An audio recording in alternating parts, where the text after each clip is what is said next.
जहाँ national assessment सर्वे में हमारे प्रदेश में एक बहुत बड़ी छलांग मारी है और पिछले कल 2 तारीख को इसकी पूरी डिटेल्स भी आपके सामने जो समझता हूँ हमारे सचिव है गवर्नमेंट ऑफ इंडिया में बड़े सारी बातें सार्वजनिक की। आप इस बात से परिचित है कि आपके यहाँ 3 कक्षाओं के आपके ये असेसमेंट हुए थे, जिसमें आपकी क्लास 3, क्लास 6 और क्लास 9 के आपकी असेसमेंट हुई थी। और उसमें क्लास 3 में जहाँ हिमाचल प्रदेश को नंबर 2 आंका गया, हमसे ऊपर आपका पंजाब है। इसी तरह से आपकी क्लास 6 में अगर तुम स्टेट्स की बात करेंगे तब तो एक तरह से हम नंबर 3 है आफ्टर केरला, पंजाब, और उसके बाद आपके दादरा नगर हवेली, दमन और दीव आते हैं और चंडीगढ़ आता है। 2 आपकी यूनियन टेरिटरीज होगी। 5वें नंबर पे हमें अगर हम स्टेट्स को लेंगे तब एक तरह से वो नंबर 3 है। और इसी तरह से ग्रेड 9th में हिमाचल प्रदेश को 4th आंका गया, हालांकि इसमें बिहार से ऊपर 3rd रैंकिंग जो मिली है वो आपको चंडीगढ़ को मिली है। वहां पर भी अगर एक तरह से अगर आप सिर्फ स्टेट्स की बात करें जो 28 स्टेट आपके पूरे भारतवर्ष में है तो उसमें हम नंबर 3rd आते हैं। ओवरऑल रैंकिंग जो आपको मिली है वो 5वीं रैंकिंग। और आप इस बात को जानते कि एक बहुत बड़ा लक्ष्य हमारे सामने था, 21वें स्थान पे जो हम 2021 में पहुंच चुके थे और उसमें मैं समझता हूँ बहुत बड़ी प्रगति हुई। आप 5वें स्थान पे पहुंचे हैं। ये पूरे हिमाचल प्रदेश के लिए एक गौरव की बात है कि हमने पुनः जो एक हमारा स्थान था उसको वापस पहुंचने का प्रयास किया। और इसके लिए मैं समस्त अपने शिक्षा विभाग को पिछले कल जो हमारी बैठक थी अपने पूरे शिक्षा विभाग के परिवार को इसके लिए बधाई दी है। और साथ ही साथ ये भी मैं समझता हूँ एक दृढ़ निश्चय किया है कि जिस रास्ते पे हम 2-2.5 वर्षों से अपने विभाग को स्ट्रेंथन करने का, कंसोलिडेट करने का, सुदृढ़ीकरण करने का जो प्रयास कर रहे हैं इसको हम और मैं समझता हूँ गति देंगे, इसको और बढ़ाएंगे। और साथ ही साथ मैं समझता हूँ इसके साथ जो जुड़े हुए अन्य कदम है, जैसे उदाहरण के तौर पर युक्तिकरण की बात है, इसको थोड़ा पिछले अनुभव को देखते हुए इसको थोड़ा जैसे मैं कहा कि इसको थोड़ा टीचर फ्रेंडली बनाएंगे और युक्तिकरण भी होगा, रेस्ट्रिक्शन भी होगी। और साथ ही साथ अकाउंटेबिलिटी, जवाबदेही मंत्री से लेके आपके नीचे हमारे जीएसटी टीचर तक हम सब की अकाउंटेबिलिटी हो। विधानसभा के अंदर हमारी अकाउंटेबिलिटी होती है, अपने संस्थान में, अपने स्कूल में, अपने चाहे कॉलेज की बात आती है वहाँ सभी प्रिंसिपल से लेके हेडमास्टर से लेके नीचे CHC तक, HP तक सबकी जवाबदेही हो, सबकी अकाउंटेबिलिटी हो, सब अपनी जिम्मेदारी को समझे। तो ये 2-3 मूल मंत्र जिस बात को लेकर हम आगे बढ़ेंगे। और इसमें जो मुख्यतः जो विषय थे वो आपके सामने जो पिछले कल प्रेस नोट किया। सर भर्तियां कौन सी होने वाली है, जैसे JBT है, शास्त्री है, PETs भर्ती कब तक होगा? ये जहाँ तक तो भर्तियों की बात है, आप जानते कि लगभग हमने 4000 टीचर जो ग्रेजुएट अपॉइंट कर दिए इन 2-2.5 वर्षों के दौरान। और इतनी कम अवधि में इतनी बड़ी, आप जानते कि आपका फंक्शनल आपका चयन आयोग हमीरपुर किन कारणों से नहीं हो पाया था, आप जानते हैं। तो हमारे पास एक विकल्प रह गया था और वो था आपका बैच वाइज रिक्रूटमेंट। और उसमें मैं सोचता हूँ हमने लगभग 4000 के आसपास भिन्न कैटेगरीज के टीचर्स आपके मैं समझता हूँ अपॉइंट किए हैं।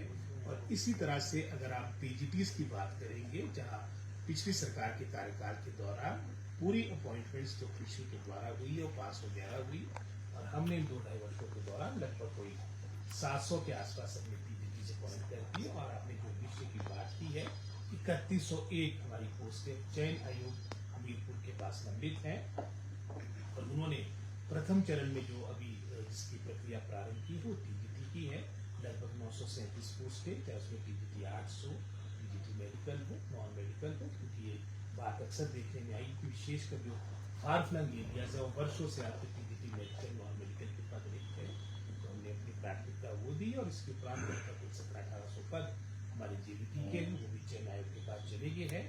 और वहाँ पर इसके उपरांत TGT के बाद वो प्रक्रिया प्रारंभ हो गई। और इस तरह से जब प्री प्राइमरी स्कूल में हमने जो आया या प्लस आपकी जो एंटिटी टीचर्स की प्रक्रिया भी आपके नाइलेट और फैसिलिटीज के पास चली है। और ये सब पद भी आने वाले समय भरे। PET के पद भरे जाने हैं?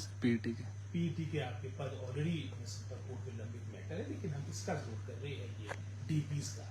तो लगभग 119 पोस्टों के आसपास का प्रस्ताव हमारा विषय में कैबिनेट में जाएगा। लेकिन जो आपने PET की बात की है, जो 3-4 कैटेगरीज के हमारे कोर्ट में जो स्टे के कारण जो आपका प्रक्रिया रुकी है उसको PET भी है। हमारी JBT फिजिकली कैब की लगभग 183 पोस्ट है, इसका पूरा आपकी काउंसलिंग भी हो चुकी है, लेकिन इसमें मैं समझता हूँ कोर्ट के द्वारा स्टे है।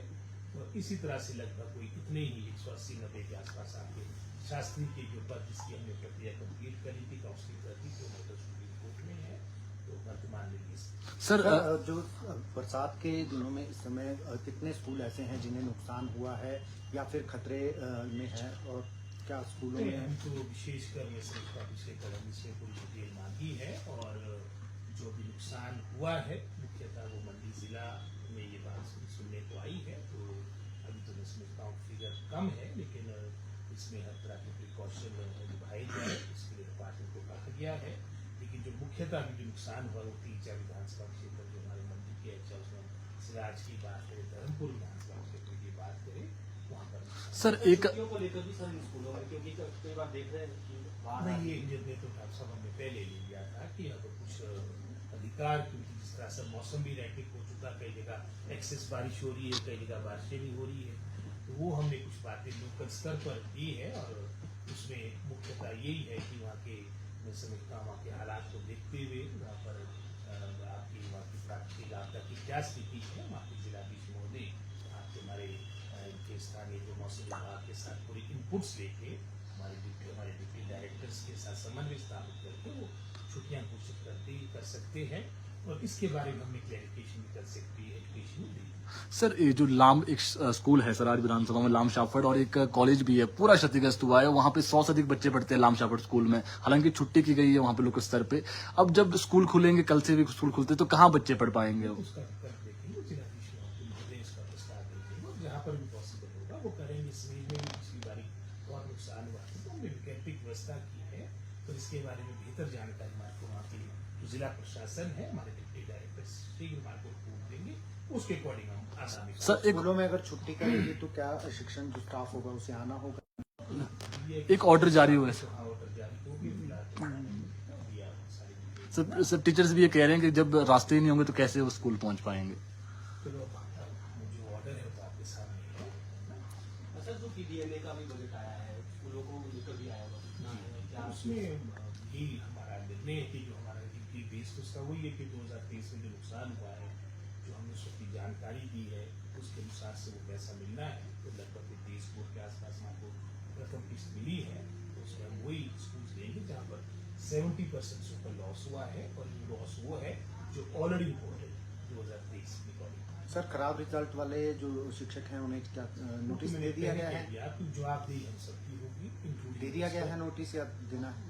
प्रक्रिया चलेगी, इंक्रीमेंट रुकेगी सर उनकी? वो तो हो ही गया इंक्रीमेंट कर दिया, और यहाँ से ट्रांसफर का भी होगा वो करेंगे। सर डे बोर्डिंग जो स्कूल्स है उसमें कुछ स्कूल शामिल करने को लेकर फैसला हुआ अभी तक? बोर्डिंग स्कूल में तो अब वर्तमान में हमने दो बातों को लेकर आगे उसमें बढ़ रही है। एक तो हमारे जो नए संस्थान बनने, नई बिल्डिंग बननी है, वो कोई 18 स्थल है जहाँ पर इसके 10-12 जगह तो फाउंडेशन स्टोन भी रखी है, और लगभग हमने में सब जगह के जहाँ पर हमने पत्र रखा है माननीय मुख्यमंत्री जी ने 5-5 करोड़ की हमने प्रशासनिक स्वीकृति वित्तीय अनुमोदन भी दे दिया। लगभग उसकी जो फर्स्ट इंस्टॉलमेंट है 1.5 करोड़ के आसपास की राशि भी दे दी है। अभी हाल में मेरा कांगड़ा का दौरा था, और वहाँ पर लगभग 8 स्तर, आपके 15 विधानसभा क्षेत्र है, 8 स्थलों का चयन हुआ, और उन 8 स्थलों में से 6 जगह पर कार्य प्रारंभ हो चुका है। लेकिन साथ ही साथ हम एग्जिस्टिंग स्कूल्स भी आपके upgrade as Rajiv Gandhi day boarding school के रूप में कर रहे हैं, विकसित करने का हमारी सोच है, और उसमें लगभग कोई 52-53 स्कूल्स अभी आइडेंटिफाई हुए हैं, और सोच यही है कि हमारे को जो बेस्ट फैसिलिटी है स्टेट ऑफ आर्ट स्कूल हो, और उसी सोच के साथ हम आगे कार्य करें। सर शिक्षा विभाग को कितना टोटल लॉस हुआ होगा इस आपदा में? अप्रोक्सीमेटली डाटा है कुछ? अभी